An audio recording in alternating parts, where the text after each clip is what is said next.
Welcome back to the Links Golf Podcast. I'm Al Lunsford, digital editor at Links Magazine, joined by my co-host Joe Passoff. Part 2 is what you're listening to of a 2-episode series of our Eclectic 18s, specifically on public golf courses in the U.S. If you are just listening to this episode for the first time, you can go back to the last episode, listen to our front 9 in our Part 1 episode. Now we're covering the back 9 to get a full 18-hole fantasy layout. 18 holes from 18 different public U.S. courses in alignment with the scorecard that they appear on their original layouts. Joe, I had fun with the first 9 of this exercise, and I'm already looking forward to seeing what you've got in store for us this time. Well, Al, one of those things that kind of eats at you as you do your research and you think you come up with a good candidate. This is my favorite third hole, public, that you can play. And then something pops into your head that oh my gosh, how do I not get that in, sort of thing. I think that's the fun of all of this. We've played so many wonderful golf holes that fit these slots. And then others where, we agreed, just one hole per individual course. And oh, wow, how do you choose between these holes at Pebble Beach or these holes at Pacific Dunes? A lot of great ones to choose from, but I think I'm pretty comfortable with where I narrowed down my choices for the back 9. And I saw a sneak preview of yours, and we've got some good discussion ahead about our choices. Yeah, I was the same way, and it's sort of like you knew you wanted to be great if I could get this course in, but even though I really like this hole, I already have a good candidate for that hole that I just can't leave off. So sort of plugging and placing in places, whereas I felt like it was easier on the back 9 than the front to be absolute about some of the choices. Some of the others were like, all right, what fits right here? What haven't I done? What course is there that maybe has a good option here? But there were certainly some definites that I didn't want to leave off. And whereas we had 2 of the same holes on the front 9, I think we only had one that was, we both picked the same hole on the back. You're right about that, but a couple of close calls too. Yeah, exactly. A couple of the layouts we've already seen, maybe on the front side, appeared on the back side for one or the other of us.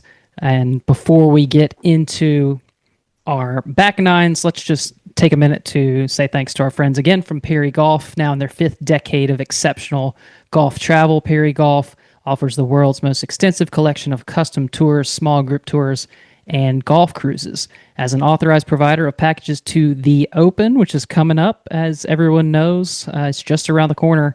Go through Perry Golf. You can get guaranteed tee times to St. Andrews and access to 75% of the world's top 100 courses.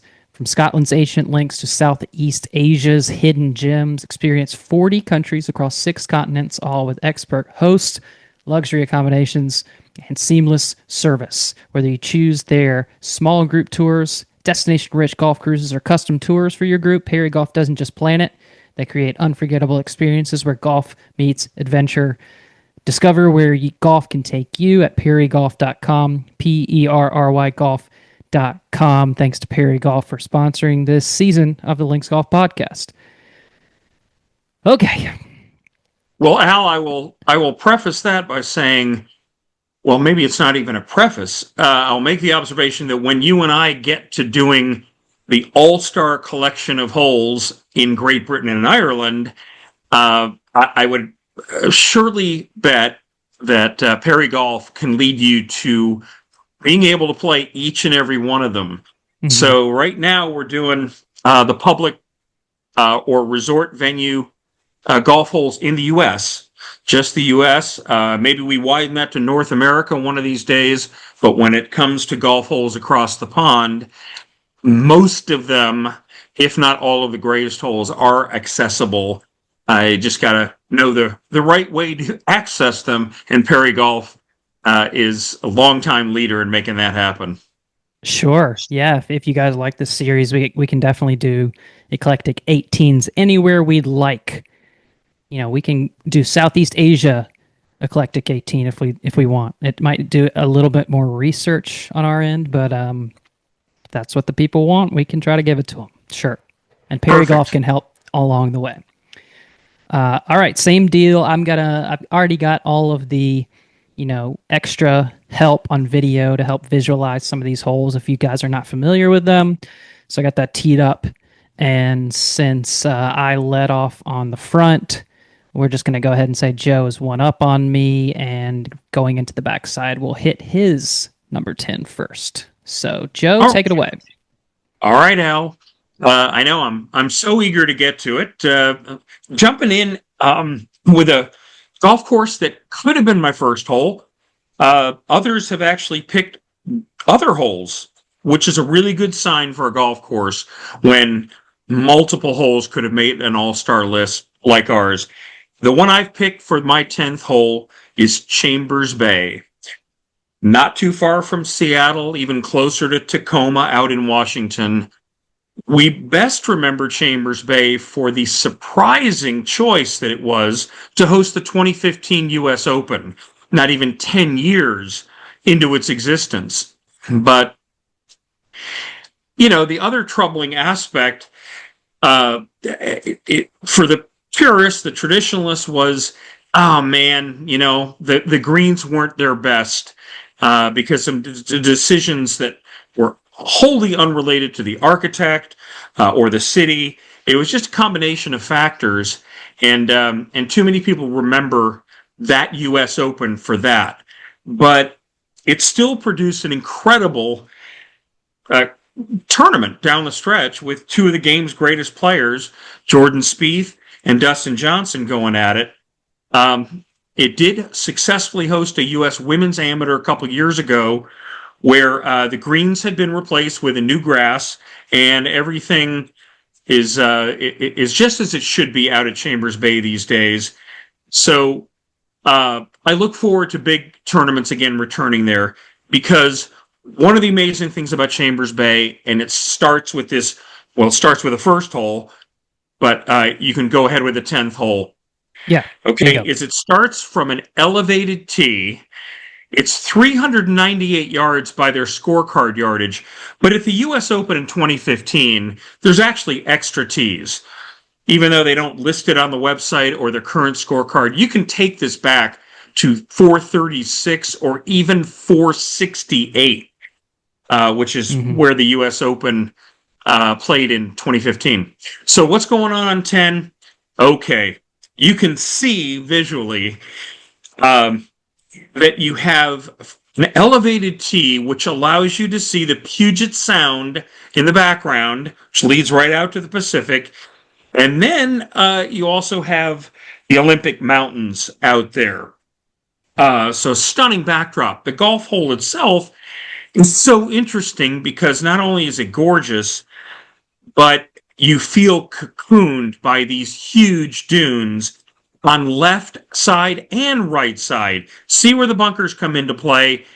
And so, as Robert Trent Jones said about this one, as you slither through the dunes, he said, the view is wide open with the sea in the distance, yet it still feels claustrophobic because they're like walls on either side of the golf hole as you approach that. Very similar to one of my favorites at Waterville in Ireland, number 11. And and so it's actually reasonably wide, even though it narrows as you approach the green. And it's a little bit of an uphill approach to the green, but downhill, then slightly uphill, phenomenal views, and that kind of feeling of being comforted, protected, if you will, cocooned by these sand dune walls. Perhaps constricted in some cases. Fair enough. Yeah, if you're a pretty straight hitter, you'll do fine by this, but otherwise, it does feel a little claustrophobic as you get near the green. It looks like it's sort of everything is kind of angled away from you here, sloping Um, the green's obviously surrounded by those bunkers and big mounds, dunes of sand too. Um, Chambers Bay, I think of it like almost like you were talking about Wolf Creek yesterday. A lot of fantasy calendar type stuff going on there. Feels like I haven't actually been to Chambers Bay, but that's the sense I get from the place. It's huge scale, and it's one of those monuments. We've commended Pete Dye for doing this. It was all came from the imagination of the architects, Robert Trent Jones Jr., along with Bruce Charlton, Jay Blossy. Uh, Blank canvas, other than this site of an old degraded quarry, Mm-hmm. basically a mining operation, and to have the skill and the insight to be able to fashion so many unique golf holes that are terraced up the side to take advantage of the views of Puget Sound. Phenomenal design achievement, and a course that plays like a links, but a very untraditional links given its elevation change. From links to links, staying on the same coast for my 10th hole. Yeah, I mentioned this from the get go. This is sort of the case that I had a hole or I had a course in mind, and I could have gone either way with this. Uh, the 10th and 11th holes at Pacific Dunes, back to back par threes, are so good. And I can't really decide which one I like better. You sort of have the 10th that goes straight out to the coast. The 11th sits on that the precipice that right on top of the cliff. Um, I love 11 at Pacific Dunes. However, I already had a 11th hole that I had slotted and said, this is I'm not changing this one. I'm keeping this one here. So that being said, I'm doing the 10th at Pacific Dunes as my 10th hole, the first of those two back-to-back par threes. And if you twist my arm and say which one I like better between 10 and 11 at Pacific, I probably lean 11, but 10 is such a great hole. Pacific Dunes is one that I think we both have the course on our list, but not the same hole. So that gives you the idea of the sort of quality of design that we're dealing with there. Both Joe and I think that one of those holes should be on our list. So I'll go with share my screen of the 10th here. We also got that interactive preview. So it starts and can go back all the way back to 206. Probably most people, if they're not doing the tips, are playing that. So it's sort of like a mid-length par 3, 173, maybe 150 down the hill, Pacific Ocean in the background, and it's sort of a drop shot. Not a huge elevation change, but you are going to have to judge the elevation, judge the wind coming off the sea there, and try to fit one in between a couple of dunes, some native area over here on the left. They say keep your ball fight low. A safe place to leave your approach is short of this green because you don't really have anything contending with it there. So if you can do both of those things, play it low and keep it short, you might even just be able to run it on this green and run away with par. If I remember this correctly, it sort of runs off on both sides of this green. So 3 is a good number here. Very picturesque hole. Very fun to get these back to back on the scorecard at Bandon Dunes. And even though, I'm sorry, at Pacific Dunes at Bandon, and even though I didn't get the 11th hole at Pacific on my list, as you'll see, I did sneak in a couple more par threes on this back nine. So more of that to come. Al, you talk about sneaking in par threes, and that's exactly what Tom Doak did when he laid out Pacific Dunes.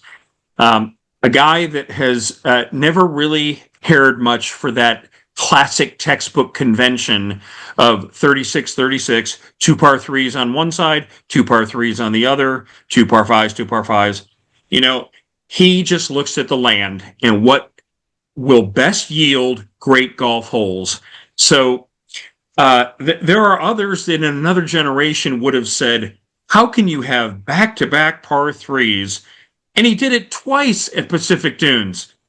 And yet, that's the genius of flouting convention and saying none of those four par threes play alike.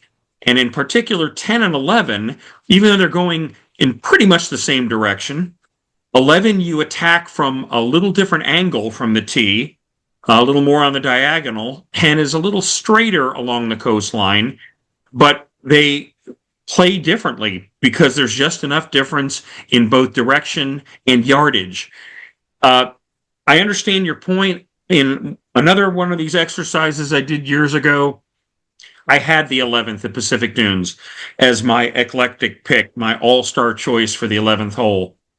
However, 10 is just as good, just as solid, a little better test for the better player, if you will. 11 brings everybody into play because it's so short.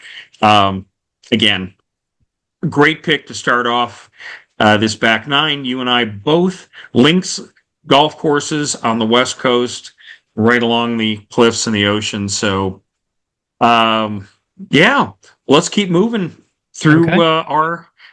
our back nine. 211.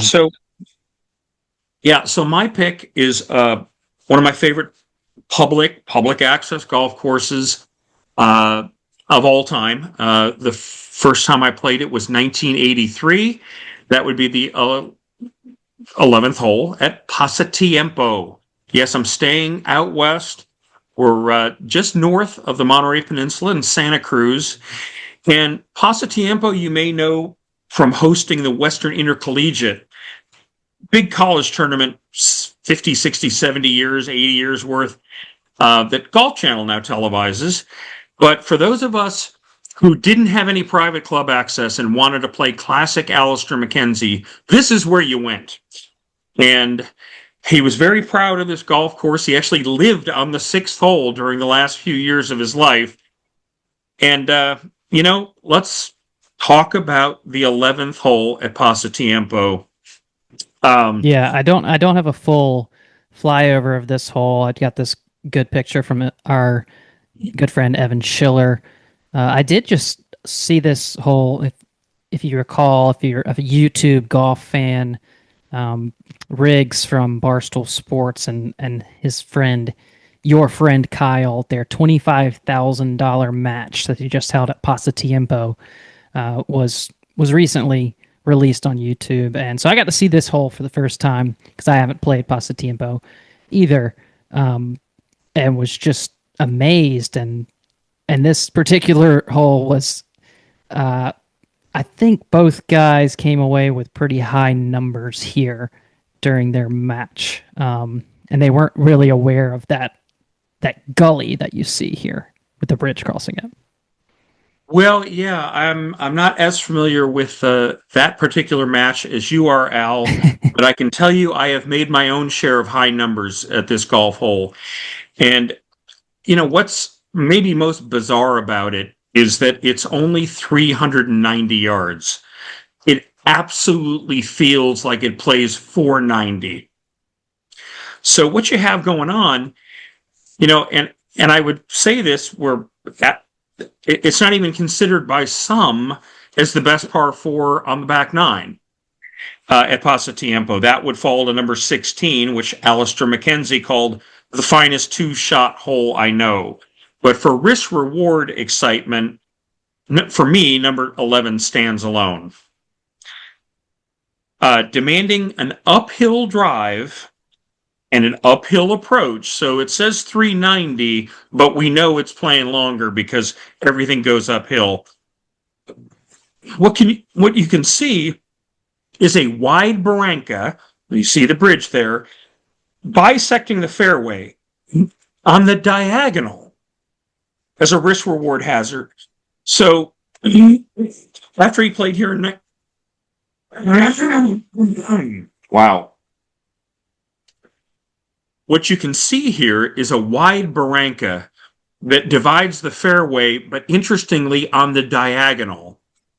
After he played here in 1949, Byron Nelson labeled the hole as one of the most outstanding tests he had ever faced. So the hole essentially plays as a dogleg left because the fairway kicks you out to the right. The barranca starts on the left side, then darts up to the right at a 45-degree angle, cutting off the direct line of fairway to the hole. More fairway to the right parallels the barranca, although that portion of the fairway leads further away from the direct line to the hole. And then atop that crest that you see on the other side of the bridge is a deep but shallow green with a large false front, one of Alistair Mackenzie's favorite design gambits, and some pretty sizable bunkers there. So I have discussed this in the past in print, and architect Todd Eckenrode has done some very good work over the last few years. He grew up at Pasatiempo, and he talked about this hole as a great risk reward for a variety of reasons. He said, quote, if you dare the barranca on the left with your tee shot, you are rewarded with a shorter approach and a better angle into the green. A drive to the far right side of the fairway, away from the barranca, leaves a longer shot with a much more intimidating angle and a carry over the hazard. I mean, that is classic risk reward in a very unusual way. So if you flirt with the barranca with a shorter drive, but one that kind of goes left side, left center, you got a straight shot over there. Boy, if you tug your drive a little bit, you're going to find the barranca. If you play really safe and want to blast one further up the right, and the further right you go, the tougher the shot is, even though it's shorter, because now you got to carry all of the barranca and those bunkers to a green that becomes shallower from that angle. That's almost unique in my experience. So a nod to the 11th hole from Pasatiempo as my favorite on our Eclectic 18. Great golf hole. Great, thoughtful design there. If you saw me briefly, I was looking up there. It reminded me of a hole that's par four that's shorter but plays longer because of your drive. It was the 8th at Pebble Beach. And I was thinking as he was describing it, is it sort of like that? Maybe in a way, but there's more to this hole because the 8th at Pebble is just sort of like, find a 200-yard shot that leaves you just short of the cliff. And this presents a different sort of predicament. It's like Joe described, shorter on the left or longer on the right. Longer, maybe not better in this case. You have a shorter iron in your hands, but it's sort of all carry from there. Versus the left, it leaves some room to run something up, as it appears. The reason why I couldn't have the 11th at Pacific Dunes on my list is because I already had this hole in mind, and that is the 11th at Great Waters at Reynolds Lake Oconee. A hole I've gotten the chance to play a couple of times. Joe, I know you've gotten the chance to play this one as well. It is only, according to the card, all the way back 325 yards. But if you've played this hole, you know that maybe going for the green isn't the best option. It's an easy hole to think out your shot off the tee, and what an amazing view this one has as well. So let me go ahead and share the screen here. Obviously, I like short par fours. We saw that a bunch on the front nine. This is another great example. So off the tee we go here. You have a little bit of lake to carry. This is after sort of a mundane 10th. You got some lake flavor on the front nine. The 10th is sort of getting you back to the lake, and then it sort of just exposes itself here on the 11th. So wide fairway, a cheeky little centerline bunker that shouldn't come into play at all, is more so for looks, or if you find yourself with an iron in your hand off the tee and lay up, maybe get a little chunky, maybe get one that's running along the ground, can get swallowed by this little minuscule tooth-sized centerline bunker. But they've got all this fairway to work with, wide. Don't need much off the tee there, but an oblong green again, like from overhead. This is sort of like a spyglass looking green, but going the other direction. Very thin, horizontally stretching, I don't know, 60 yards long. This is a massive green, but it's only about 15 feet or so deep. So I've done this basically every time I've played this hole, Joe, is an easy drive off the tee, and you have a flip wedge to this green that I've either A, left in one of these four bunkers, particularly the two one short here on the left of this green, or B, just flubbed one into Lake Oconee. But I just think it's a brilliant hole. It's beautiful, especially from the top of the tee box. And yeah, you could go for the green here, but you've got a very narrow strip of fairway to work with. Could get gobbled up in that greenside bunker. Making the green isn't any sort of given. Although pitching from the right, I don't think it's too penal over there. You just have to make sure not to go left because Lake Oconee lurks. And it's always sort of been in that, when I've played it, the right half of the screen. I'd love to play this hole at some point when they have the flag over all the way on the left, because it would be even better. But this is just an 11th hole that I said it's going to be on my list. Reynolds Lake Oconee deserves this position.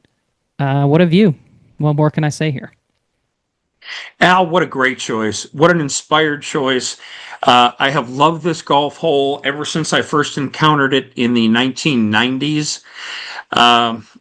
Was fortunate to play here with some Lynx cohorts. One was the veteran broadcaster of so many famous calls, Ben Wright, Bentley, and a good friend of Lynx in the day, Seth Bidwell.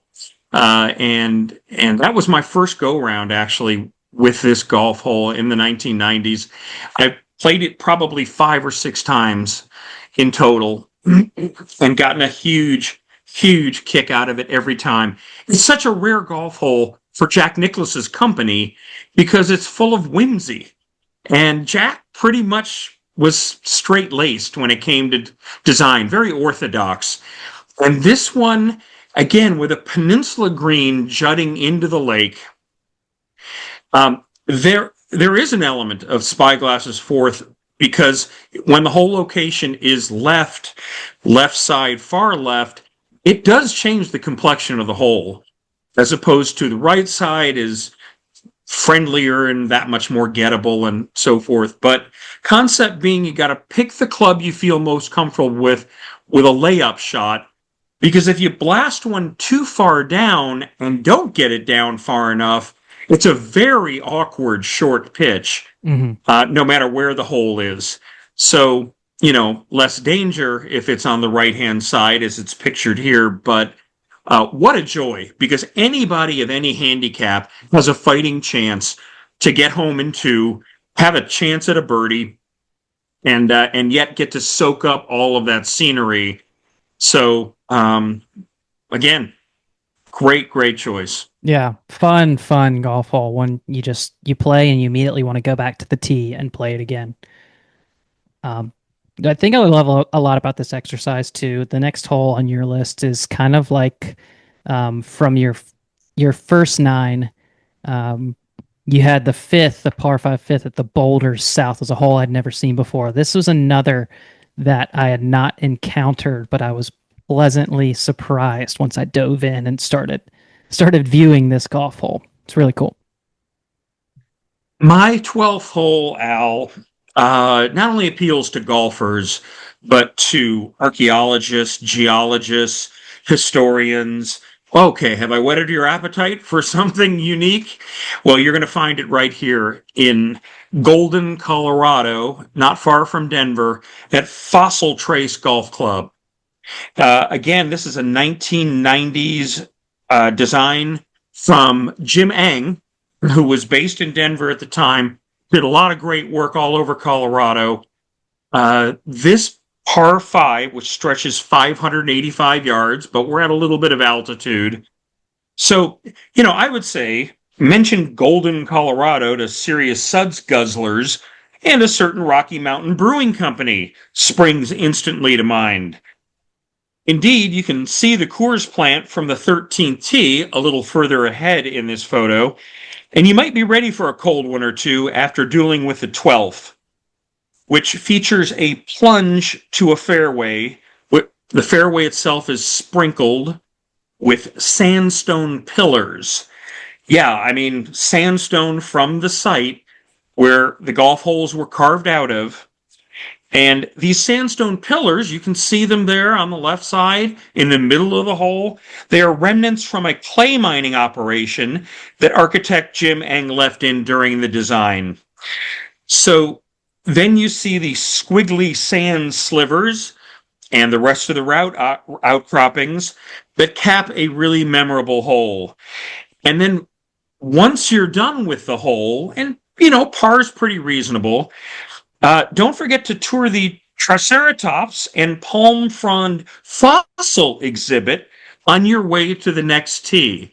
Yes, this is how old and cool this site is, and they have preserved this little cart path can take you over to this rock formation where you can see these fossilized remains. Very seldom do you encounter this on a golf course. Very, very cool. And if you find yourself out west anywhere near Denver, the next hole might be the prettiest hole on the golf course, but I love what 12 is all about. And then you get the bonus of going to see fossils. The course is Fossil Trace, and you can see there are some unusual hazards between the tee and the green as you're trying to make your par or birdie. I mean, just amazing. And that stuff, like, if you hit a ball against that, it reacts like rock, I'm assuming, and kicks straight off, or does it react like sand almost and absorb the shot? Yeah, great question. It's not as hard as some surfaces, so there will be a little bit of absorption factor. Okay. Um, by the same token, it will still doink in whatever direction it pleases. And for the purists that don't feel that, these sorts of hazards should be in the middle of the fairway here and there, okay, I mean, maybe an oak tree in the middle of the fairway is a little silly, but this was part of the site, and I think paying homage to that site and its origins is something very cool and unique, and part of the appeal of playing Fossil Trace. It's just an absurd golf hole, but really one that's like, I gotta get to that course and play. If that's just a taste of what we got at Fossil Trace, I have to get there and see this for myself. So we did this on my first holes 1 and 2 on my front nine. We're back to back par fives. We are going to hit that again with my 12th and 13th. So let's start at the 12th. This is now the fourth par 5 of my routing here on my Eclectic 18. We'll see how that affects the final par once we get to the finish line here. But the 12th is part of what many consider to be the greatest back nine on the Monterey Peninsula. Ooh, isn't that interesting?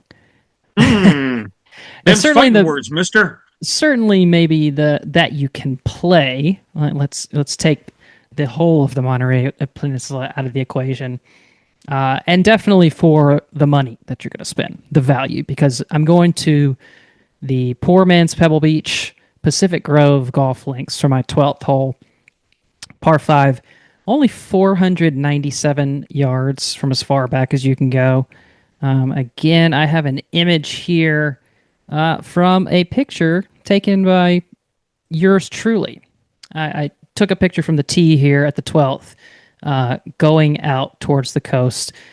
Begins a nice stretch of oceanfront golf holes at Pacific Grove. Again, for the value, I don't know what the green fee is, maybe $40, something like that, maybe even less. A lot of people just pay to play this back nine instead of taking on the full 18. There is a rate at Pacific Grove where you can just pay to play a fantastic public course, and this par five kicks you out. It's short, but has this elevated tee box. Plays around to the right, over not really over dunes, but adjacent to some dunes. So you've got the Pacific on the left, dune ridge on the right hand side, and it's a gettable par five. It springs you out. You kind of been anticipating this moment for the whole of your round at Pacific Grove. Once you got there, you can see the little lighthouse at this point, and the rest of the what the back nine holds for you. But this is sort of the hole that kickstarts it all, and a really, really great stretch of public golf. It's one of the great hidden gems in the country, Joe, Pacific Grove, and this is a really good golf hole. That is a big reason why. Well, Al, I love the fact that you got a chance finally to see it. You had made several trips to Pebble Beach and made the time to go see the poor man's Pebble. And I was fortunate enough to see this golf hole for the first time 45 years ago. I had to do the math, sorry. And and played it 4 or 5 times in the 1980s. I've gone on to play it a number of times since, including most recently within the past 10 years. An all-time favorite.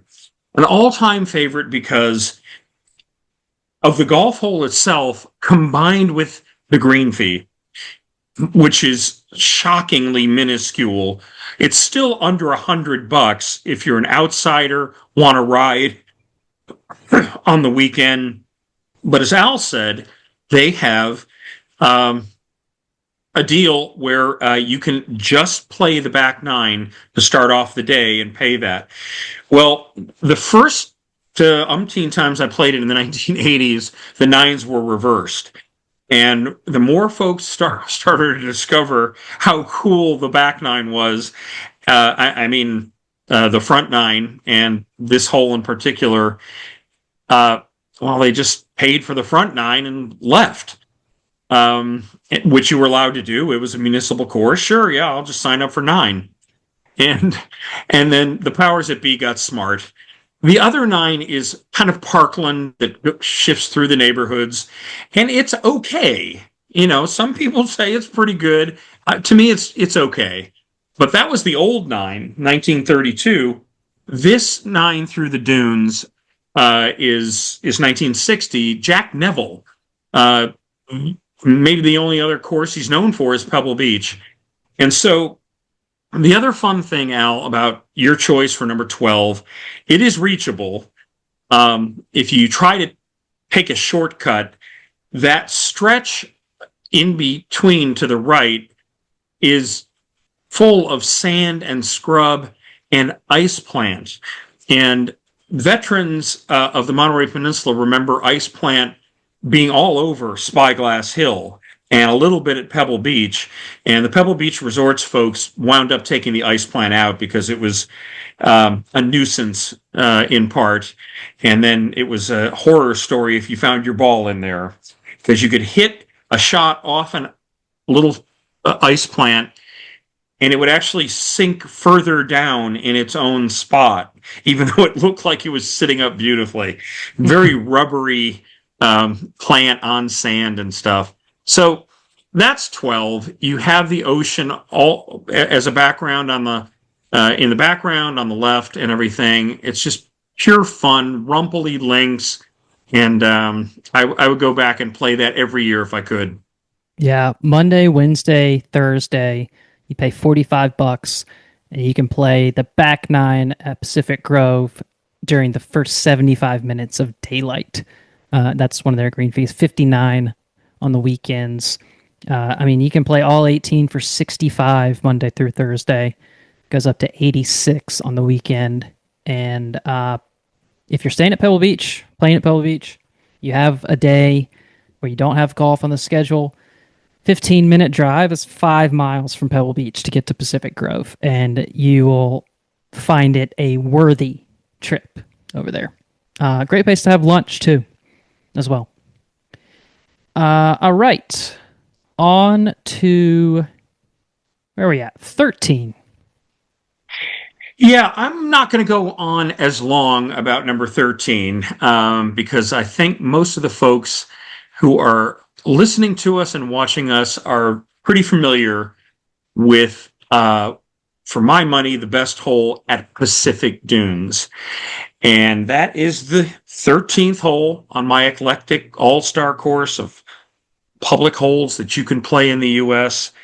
Uh, the golf course only dates to 2001, but Tom Doak crafted this thrill ride, and it looks like it's been here since 1901.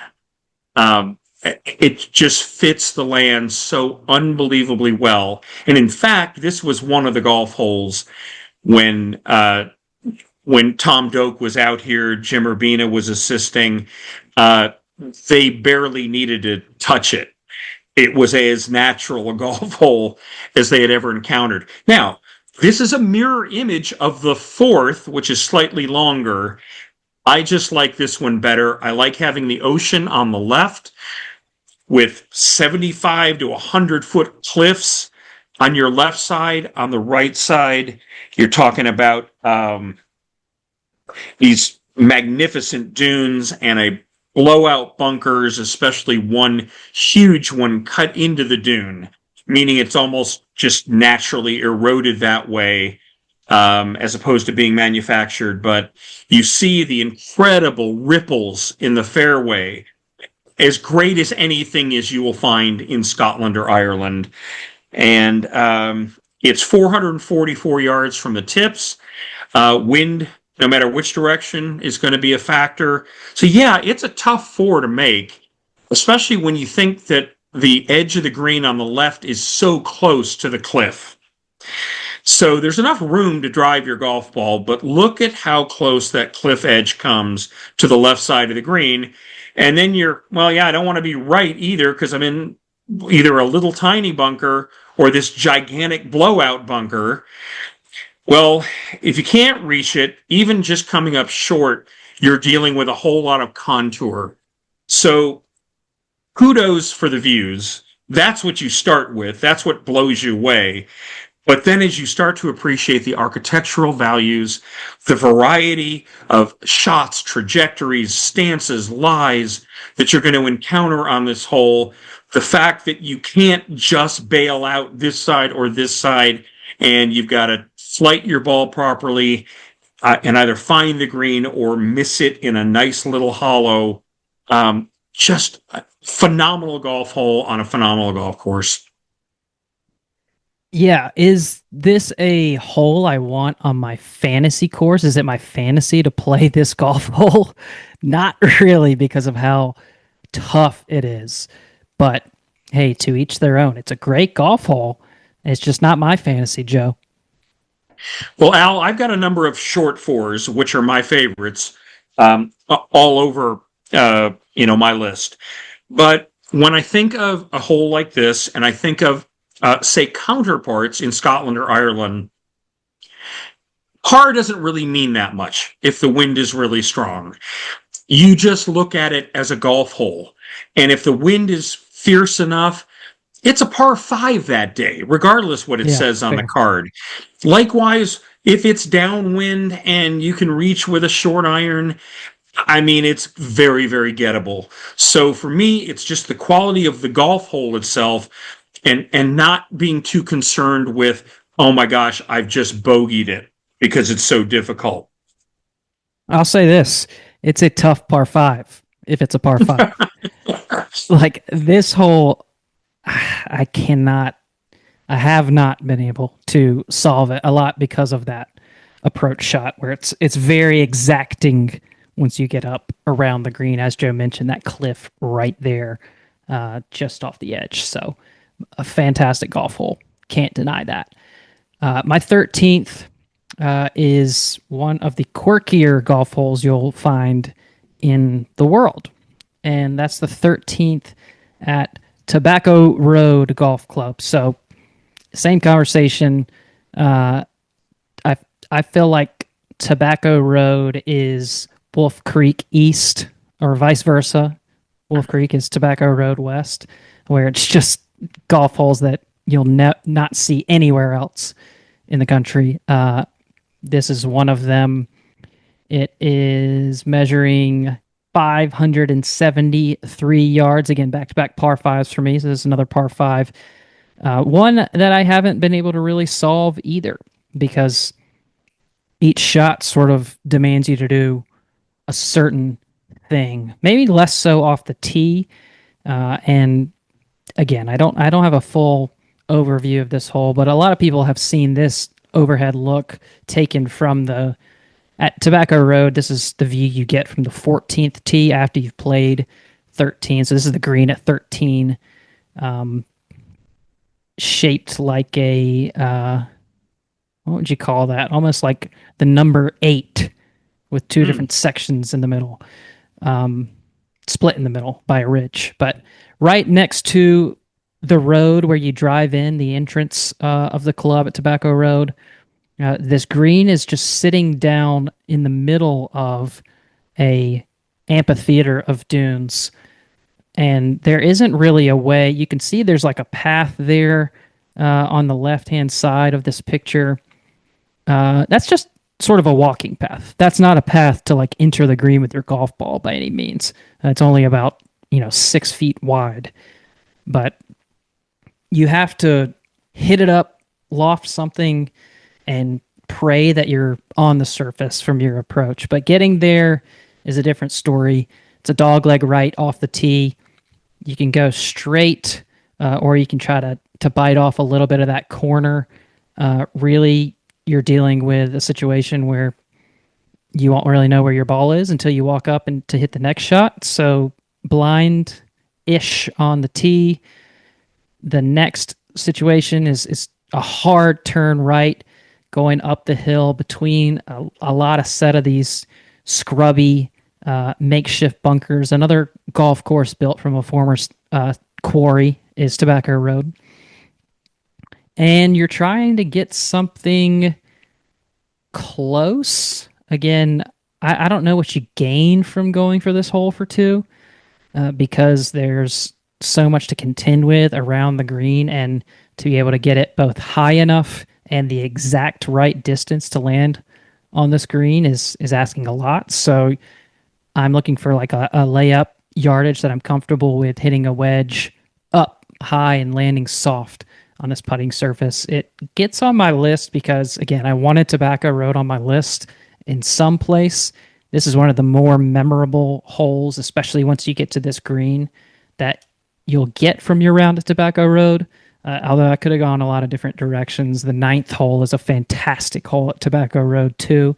Again, and I mentioned I really like the first, but so much to deal with.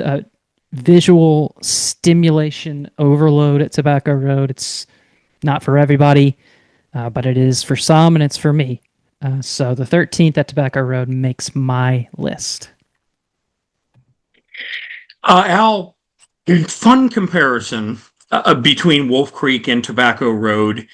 Um, in the idea of that sensory overload, that constantly being stimulated and forcing your senses to deal with golf holes that you've never encountered before.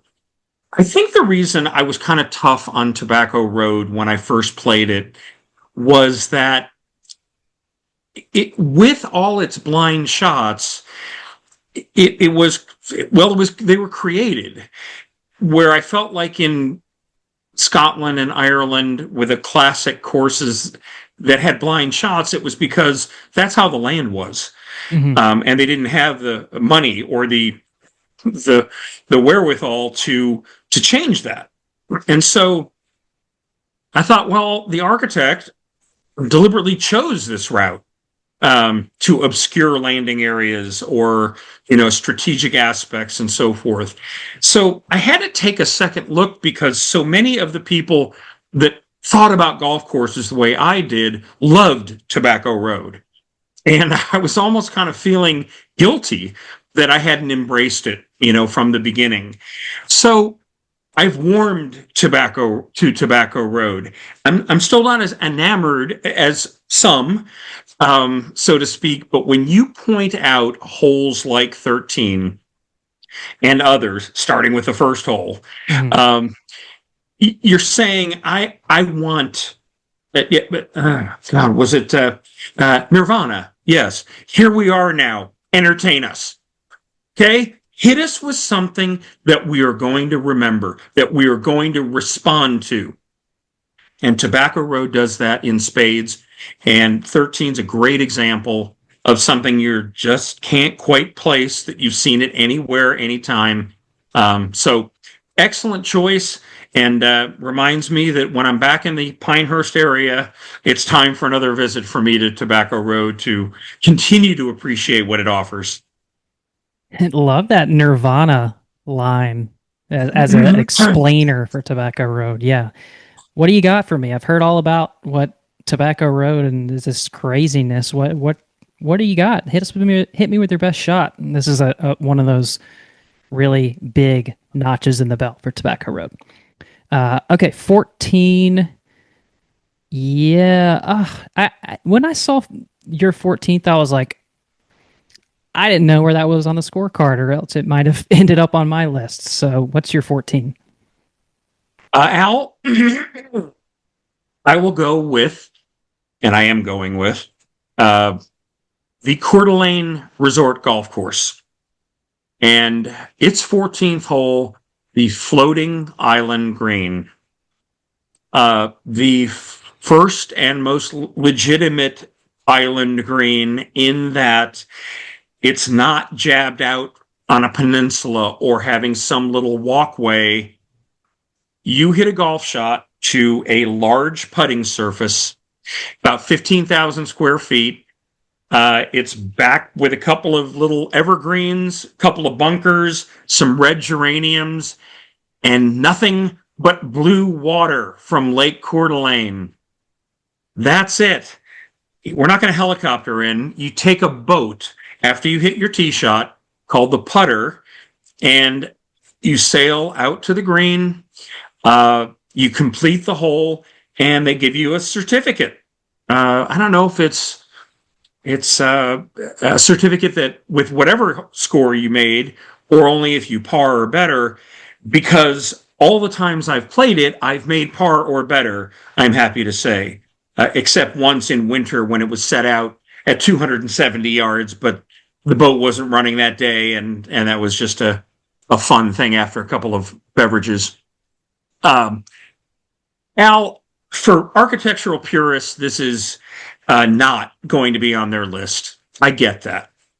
But this is a lake that National Geographic once called one of the five most beautiful in the world. You can see why. And again, if you're willing to accept a little fun, a little whimsy, a little, it doesn't have to be a pure walking experience, if you will. What it does for me is you hit a golf shot. 218 is much further back than I'm going to play from, but the shorter tees of 175, 150, it's very doable to a 15,000 square foot green, which is very, very big. Um, and the idea that you are there on a breezy summer day, and just you and your group and your guide and your four caddies and your putter, or a wedge and a putter, going out to this green. What little hair I have left on my head blowing in the breeze as you're out on the boat, and then coming back after hopefully a par, maybe even a birdie, is magical.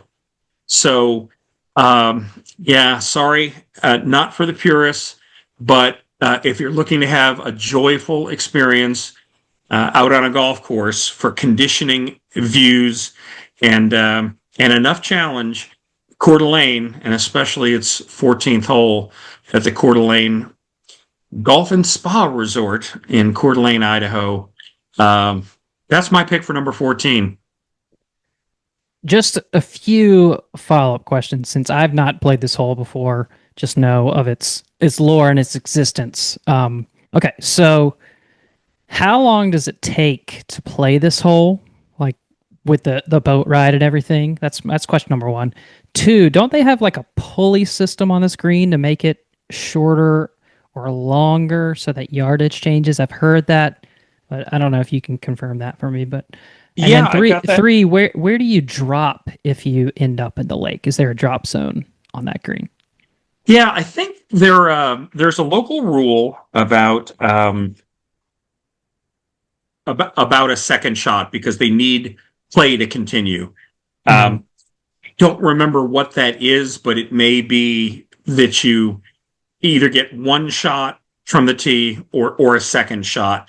But maybe it's just one, and then the little drop area on the grassy part just beyond the bunker where you enter the green. So on the scorecard, literally, there's an asterisk at hole 14, and it says actual yardage varies daily.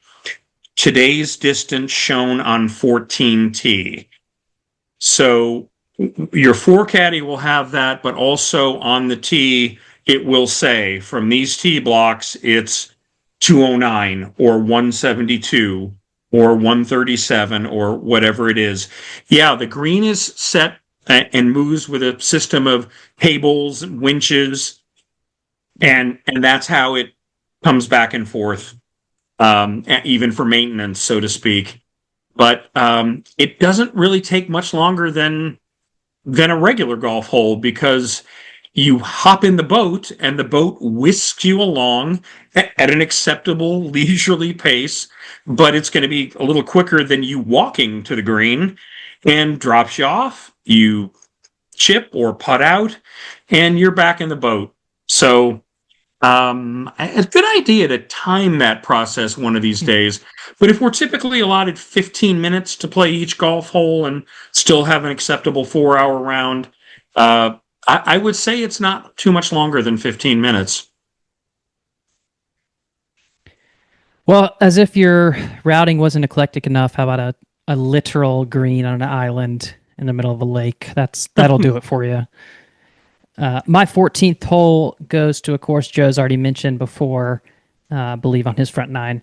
Mammoth Dunes at Sand Valley Golf Resort. The 14th there. Surprise, surprise, another short par 4, 325 on the card from all the way back playing down the hill. Risk reward element here as I'll pull it up. In that your tee shot, it lands past a center line fairway bunker. There's a big kicker slope that David McClay Kidd created on this course that goes straight down to the green. So good chance at driving the green on this hole, as long as you avoid the Mammoth Dunes, hence the name.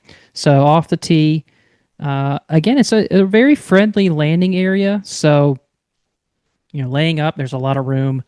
But here's that bunker he described. If you're able to get it past this, on the top of this little knob here in the fairway, everything runs down towards this putting surface that itself is very receptive.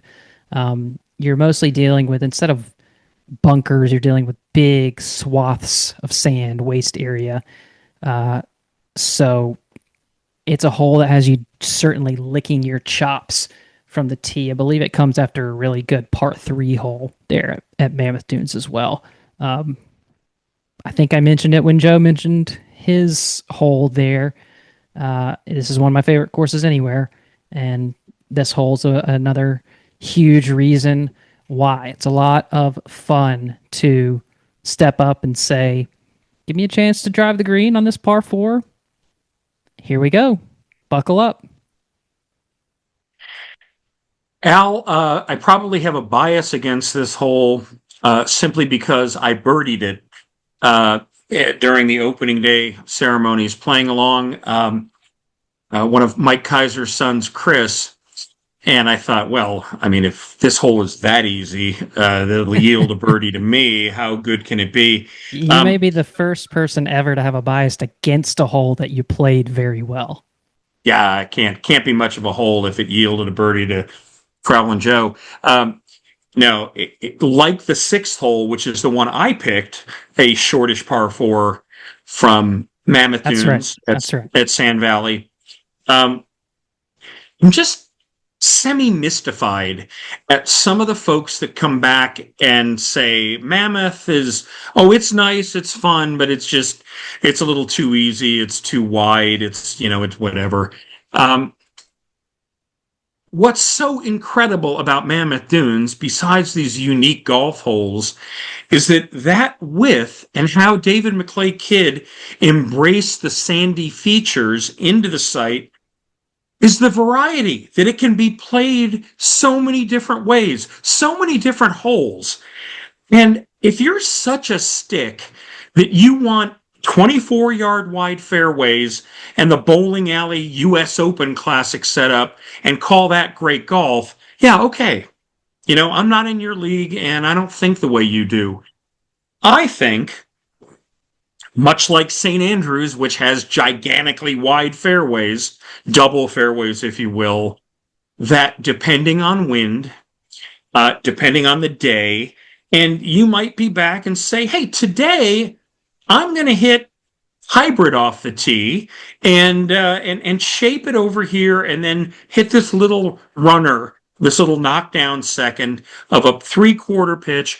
Or you might then say the next day, I'm going to blast me a driver and see how close I can get to this green and maybe even make an eagle that way.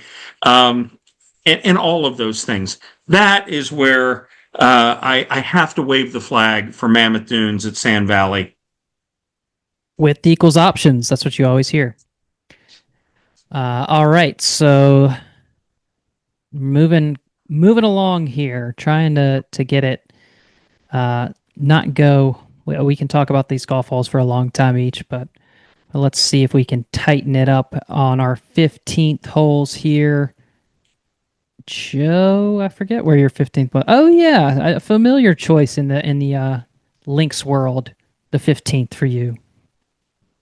Well, I'm going to talk about tightening up. We're going to play a little tighter hole than the one we just encountered, and that would be the 15th hole at Pronghorn, the Nicholas course out in Bend, Oregon.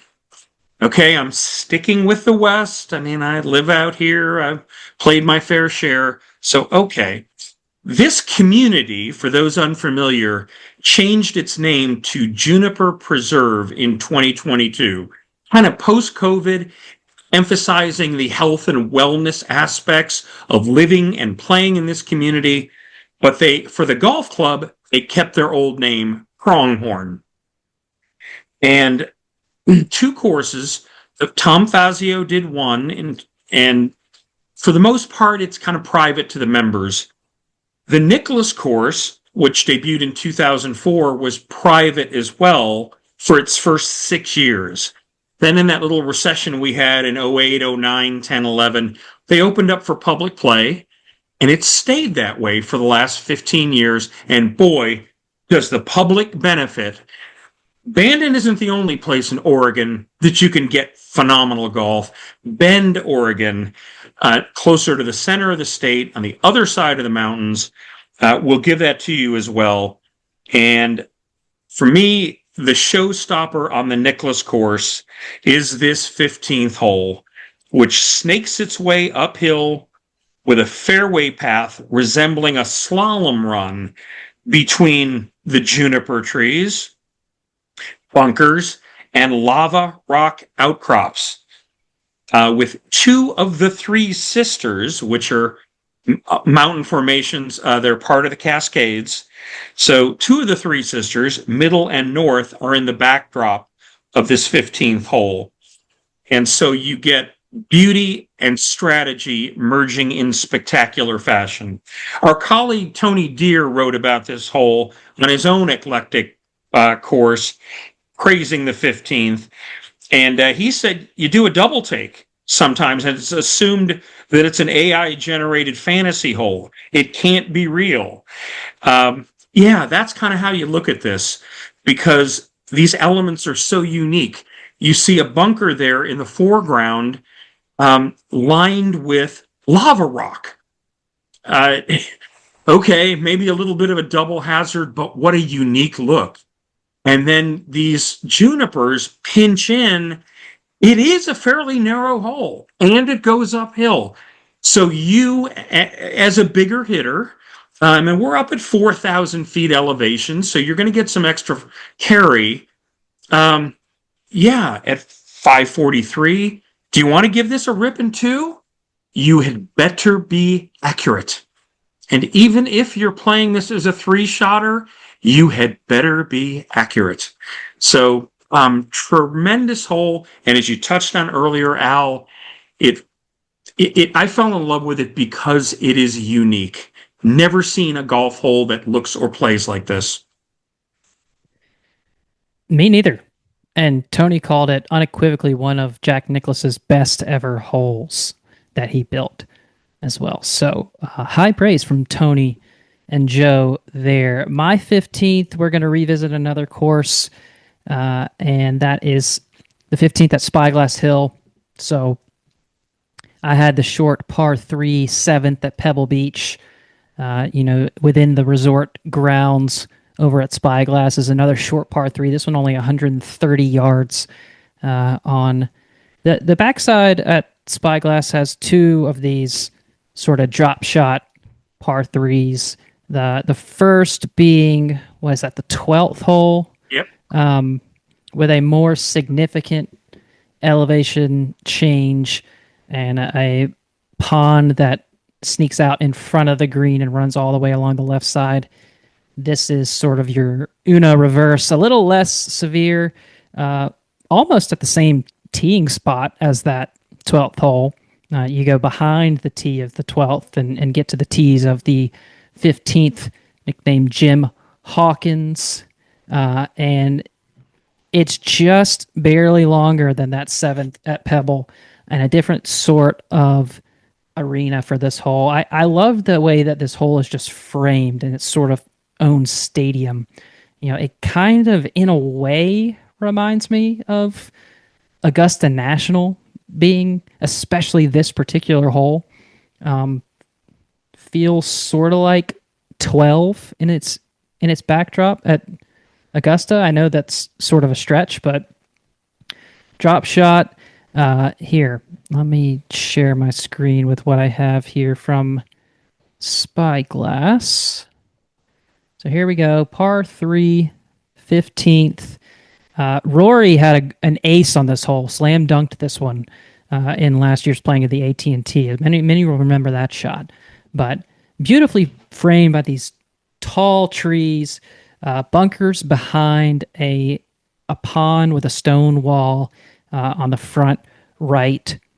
It's just a fun little, again, probably pitching wedge, maybe less for most, down, and it's an amazing feeling to watch the shot in the air and wonder if it's going to end up dropping down on the putting surface or not, because you got quite a bit of downhill change here. I just always get to this hole and I love the beauty of it. It frames well when you're taking a picture with your smartphone, and it's a good hole that it's short par 3s, I think.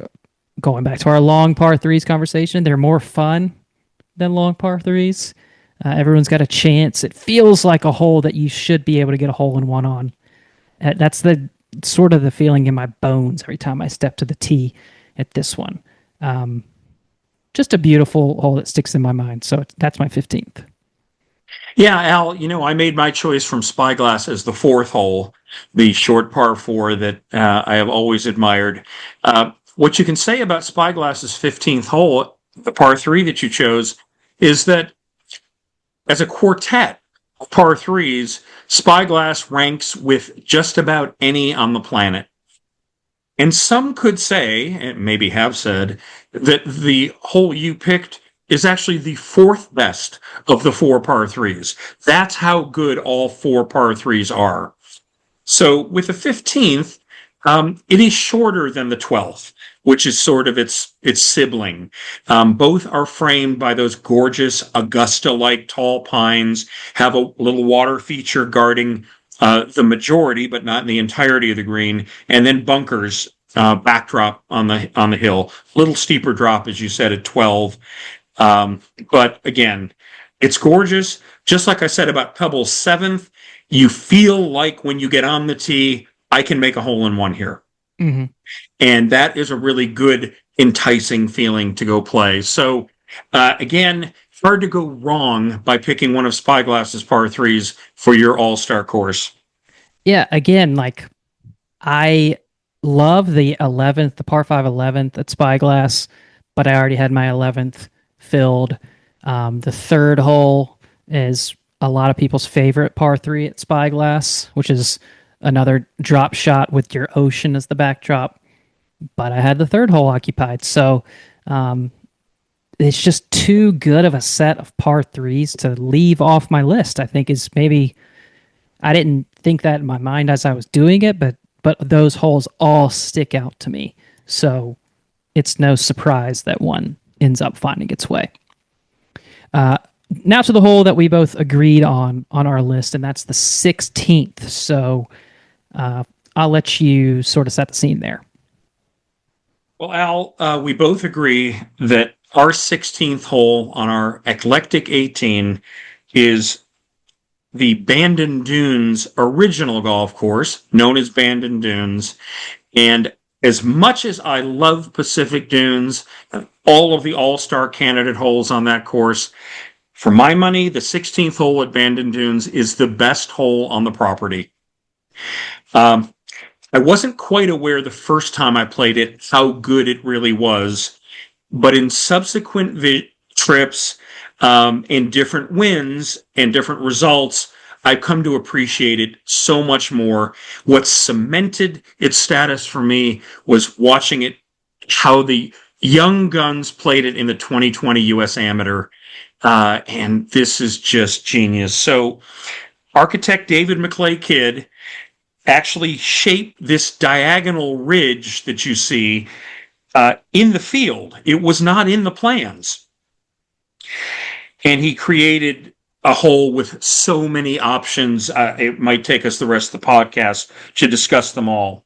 So downwind, the hole is drivable. But depending on hole location, it might be wisest to lay well back. I know 363 drivable, well, downwind with very firm turf in the fairways means, and the contouring near the green means you can drive this green.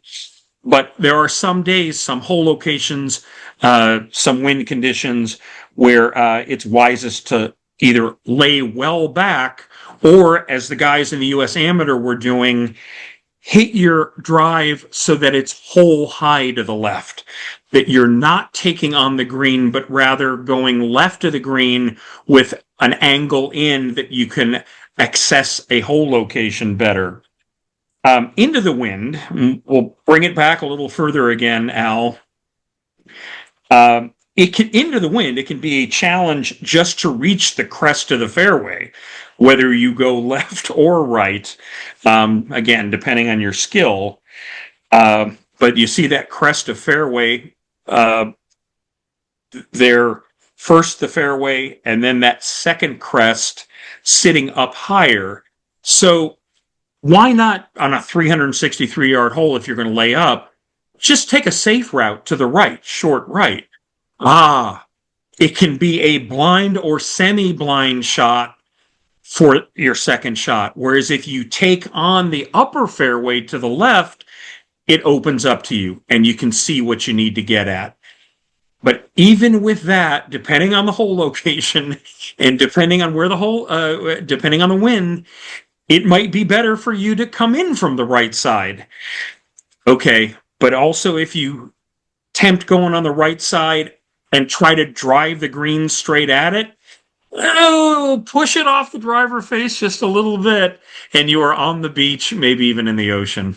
So There are so many different ways to play it, depending on wind conditions and hole location and your skill level. Um, it's just phenomenal, and I love it.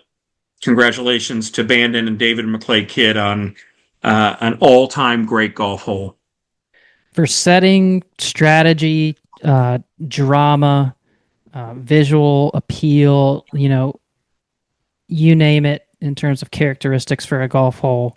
I haven't found a hole that I like better than this one. I think this is my favorite golf hole in the world. Um, period.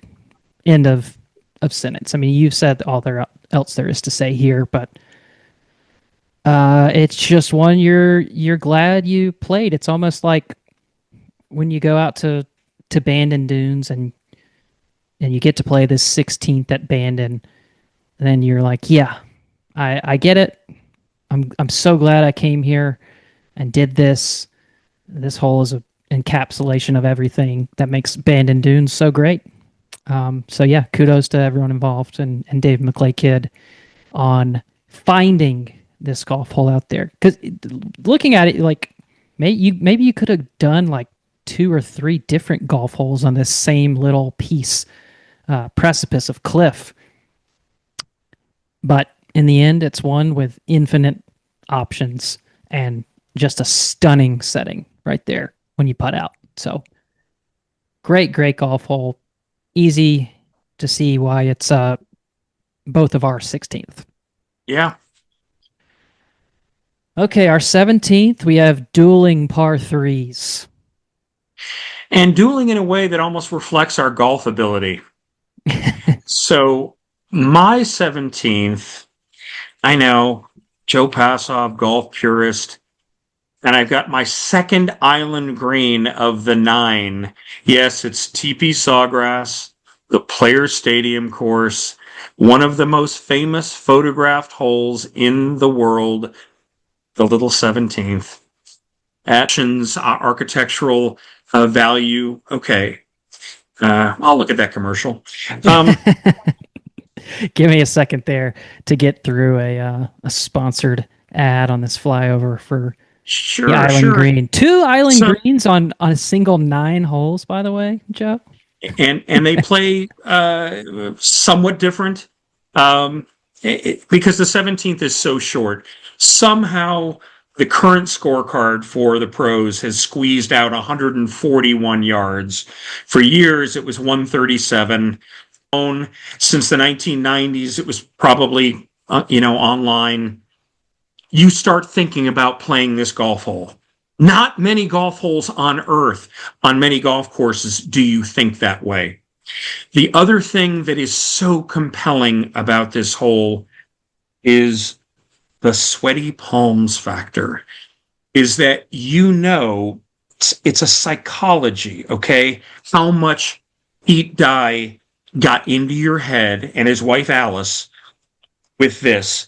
If the hole were 237 yards long, he said, foreshadowing Al's choice, you would have diminished expectations about your chances for success. Very long, very hard, so you relax and hope for the best. When you're playing it from 120 or 135 yards, you know that if you're a decent golfer, you're expected to find the putting surface. It's just impossible to block out this this peril, this idea that you were going to be a failure because you could not get the ball on the green. And so that is what works for me every time, why it's on my list of eclectic all-star golf holes. It's doable no matter how good or bad I'm playing. And with a hole that short, you entertain an expectation of doing well, but in the back of your mind, you're knowing if you flinch one iota, you're going to reload or go to the drop zone, and that's what makes the hole so special for me. I think this is the definition of a bucket list golf hole. You mentioned that there's not many places in the world where when you before you even go to tee up, you can't wait to get to this one spot and play a golf hole. I think it's number one. for notoriety uh, and familiarity. Watching the Players Championship every year, the big deal they always make of the island green going into it every single year is it's iconic. It's a hole that everyone wants to check off, and I think the only reason I didn't put it on my list is because I figured it was just like, yeah, Joe's probably going to do it. It's too obvious. Like, it probably should be my 17. To be fair, um, I think I just wanted to be different in the moment here. But if I could go back and do it again, maybe I would have the 17th at Sawgrass on mine. But coin flip, I ended up with a different spot of a hole that I actually haven't played yet, but I'm anticipating playing very much. And so, nice segue for me into the 17th at the venerable Whistling Straits, the Straits course, host of the Ryder Cup, 3 PGA championships. The 17th is a long, long, long, long, long par three and plays right on the edge of Lake Michigan. Here it is from a few years back, ahead of the Ryder Cup. 223 yards. So I've insisted that if I'm going to have par threes that are very short, I might as well have one that's very long as well. And that's what the 17th is. All the way back. Look, we're going to get hit with another ad. No free ads. Okay. That's what I say on the Links Golf podcast. You'll get that flyover in a second, visual audience, but this is a hole that I want to be up for the challenge. We kind of talked about this with that conversation a few weeks ago on par threes. Are you up for this? Can you hit the shot it takes? Because if you can't, you're going to find out real quick. It is a punishment to miss this green at Whistling Straits. So long, straight shot required. A lot of people remember Jordan Spieth ending up left of this green, and that was in the Ryder Cup, right, where he's Correct. pitching up this high towering shot. He almost falls off the side and runs into Lake Michigan there. Good friend Mike O'Reilly giving a little conversation about this hole. There you see it from the side with the signature Pete Dye bulkheads. To the right, you're dealing with a bunch of bunkers that seem pretty unfriendly in a way to approach this green. There is some room to run it up there, and we saw some really good shots here during the Ryder Cup, but it's sort of this all-world par three again with a magnificent view. Peril is imminent, and I'm assuming that you'll get some wind on this hole too to just make things even tougher. But it's on my list as my 17th again because I didn't put the Island Green at Sawgrass, but it's just one that I'm like, when I think about my round at Whistling Straits this coming October during our event there, this is one I'm circling, waiting to get to, and it's a nice way to add drama to the finish for my Eclectic 18th here. 16 at Bandon, 17 here at Whistling Straits, and then you'll see I got a pretty good 18th that I feel good about as well. Well, Al, I'm going to put this was my little worksheet for figuring out which hole was going to make this list. I'm putting this up, and even though you can't read it, at the top, number 17, I have Whistling Straits par 3 with a black star. Eventually, my green stars were my choices. Sawgrass won out, but the very first up at the top for 17 was Whistling Straits. The hole actually stretched 249 yards in the Ryder Cup for a couple of the rounds. I think it was Colin Morikawa that, great iron player that hit an unbelievable shot that crickled very close. Yeah, like a foot or something. Yeah, it's just so spectacular. Al, you are going to love it. I would not advise, if you do hug it left of the green, going down to Jordan Spieth territory. Be safe. He's kind of he's got a lot of notoriety for doing that sort of thing. He did that cliffside shot at the eighth at Pebble to a death wish. Many say Jordan Spieth might have with those sort of things. All right, let's finish it off. What's your ultimate finishing hole on this list? This was the one that was like you almost wanted to start with 18 because there's so many different options to choose from. What No, and what ultimately is going to end your round and cap off this fantasy? yeah, no question, Al. I mean, if we had gone with more than one hole, Pebble Beach's 18th certainly would have entered the conversation. You could I had probably like, make a full routing of just closing holes. yeah, Yeah. yeah, definitely. I mean, I had six finalists down before Oh choosing the wow. one I did. And the one I did to close out the round is Harbor Town, the 472 yard par 4 18th. And I'll tell you why, among other reasons. There is something, despite its formidable length, there's something comforting about such a big golf hole. For starters, there's the width of the landing area. I mean, you got to carry a little bit of scrub, but from the upper sets of tees, it's not a lot. And provided you just set up properly, there's like 80 to 100 yards of fairway to hit into. I'm generally not long enough. It's not downwind that often, but I have played it downwind to where you're going to run through the fairway into the marsh. It's just hit a solid shot, whether it's driver or something less. There's room to hit it. I mean, if you fan it, you're OB, okay, but there's room to play. So there's room to get something down there.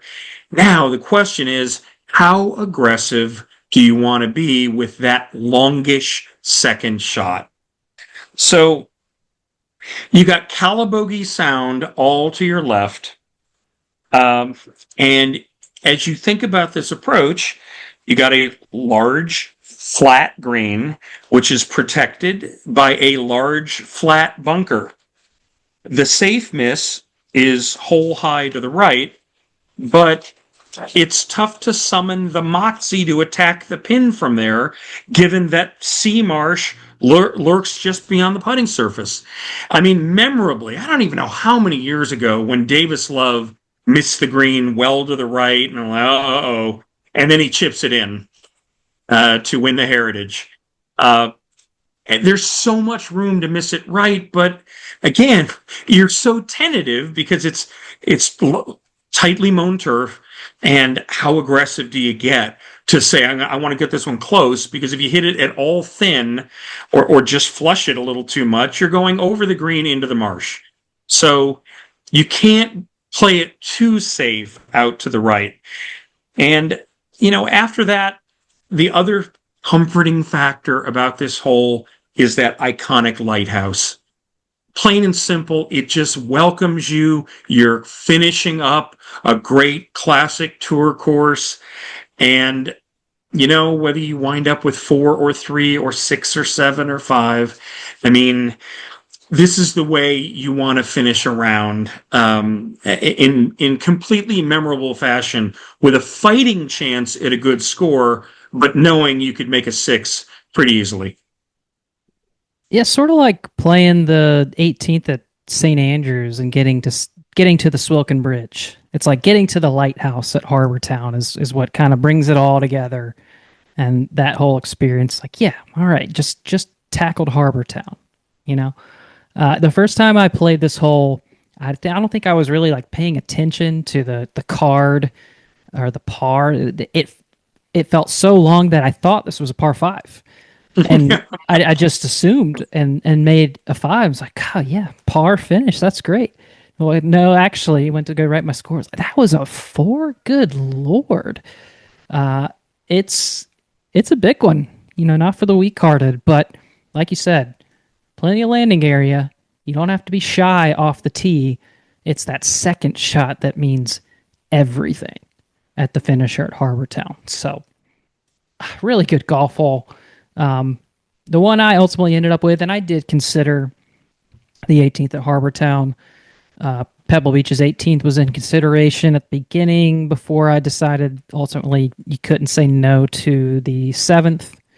on my front nine. So I went with a hole that isn't memorable in the same way that you're like constantly thinking about and anticipating this hole, but just the absolute awe as you get to finish your round at the plantation course at Kapalua on the island of Maui in Hawaii. Uh, Big, huge. What does this measure from the back? It's over 600 yards, right? The last two holes at the plantation course are like 500 plus yard par four and 600 plus yard par five. I think I have it at 636. Um, Yeah, I've got a 663, and it may even stretch longer than that after Core Crenshaw came in a couple years ago for a renovation restoration. But yeah, it's 650 plus. you've climbed all the way up this volcanic hillside where there used to be pineapple plantation, and reached this moment where you're hitting. Go ahead and wail away at this drive on this closing par five at the plantation course. Again, so much room to deal with. You're looking out over the ocean there across to another island. I forget what island that is in the distance over there, but It's um, Molokai. Molokai. Okay, okay. So you can see the fairway sort of tilts right to left. So if you hit it up that right side, everything's just going to run down this hill. So you might hit the longest drive of your life here, assuming you're not fighting against the wind. Sets up, sweeps over to the left, so sort of has like that peninsula feel too, even though there's no water. There's a bunch of native brush area around there, but a big kicker slope here towards the green as you approach it. So you can sort of send one off to the right and let it run down. Fun. It can be a thrill. If you hit two good shots, you can hit a 600-yard par five and two, which you maybe never thought would be possible. Uh, Doable here for sure. If not, plenty of room to breathe here on your layup. But you've got this sort of downhill chip where everything runs away from you at the green. Um, this I said it's not quite as iconic as like the 18th at Harbor Town, but it is. I mean, we see this every year at the Century, and it's tour course, so it's a great way to cap your round. Um, just the magnificence of Maui here, you could feel playing this course, and a fun way to end it with a super long par five that you are quickly surprised that you can get pretty close to in two. Al, I'm going to pop this sheet up once more. And We did first it on again. my list was Kapalua. In as I got my finalists together. So I first got to play this hole in 1993 and have marveled at it. The scale of this entire golf course, the scale of this golf hole matches everything on the property. Very wide fairway, but huge slopes. And critical to this hole is that it's not just downhill as you get to the green, but it's downhill and to the left. So if you favor the safe right side away from the jungle down in that canyon, you wind up, depending on where the hole is located, with a brutal third shot because it runs so hard right to left. You just can't throw it out there far enough to the right and have it then ease its way down to the left side. So you have to be skillful enough to lay up more on the left side and then have some kind of decent angle at getting your birdie. Yeah. Um, Over the years, there have been times where they have not kept the first 30 yards in front of the green firm enough, keeping it a little too lush, which holds up golf balls and robs really the player of the experience of having that lifetime thrill of just your ball rolling and rolling and rolling and rolling and finally finding the putting surface. It's been better since the 2019 restoration. And I hope it stays that way, depending on weather conditions, of course, and the wind. But I like when it's playing its firmest, and you can sling two shots down there, even if you're a modest player, and get somewhere near a green on a 600-yard hole. We've reached the finish line here, Joe. A quick encapsulation. My Eclectic 18 US public course features six par fives, four par threes, and then that leaves eight par fours. Mine goes 38, 36 for a par of 74. Don't see that every day, but a yardage only of 6,642 yards. Hmm. So, so I really pulled back the reins on those par fours, I think, and had a few short par threes. Where do you end up there on your final par and yardage if you have that in front of you? Well, I didn't add up the yards, although I thought about Okay. it. But I did have a lot of short fours and a couple of short threes. So, not surprising that it would be in the 6,500 to 6,800 range. Mine is a par 70, 34, 36. So that if you play our two courses, you'll wind up with a average of par 72. There you go. We did not make that a rule, by the way. I don't know if we explained that on the front end, but we weren't sort of trying to get to that par that made sense. You know, a lot of people do this exercise and say you do everything within those rules that we established, and also you have to get it to equal par 72, and that sort of influences your decision making. Didn't want to be constricted by that and picking our absolute favorite holes in each of these slots. So par was relative, and again, we ended up with one of us at 70, one of us at 74. Play them both. You'll get 144 just like you do on playing two normal par 72 courses. So deal with it. All right. Al, this was fun. It took us a while, but it's a topic that you could take a whole rainy day in the grill room and go back and forth on your favorites. Sticking to the public holes, there were so many phenomenal choices, and curious if anybody watching agrees or disagrees with some of our choices. Yeah. Let's keep this conversation going. Let us know what your picks are. Thanks to Perry Golf for sponsoring this season. Joe, we will meet again soon.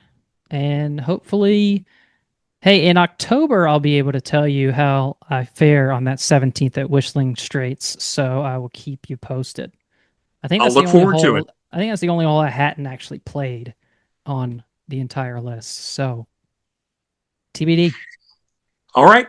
Look forward to it, Al. Thanks, Joe. Cheers.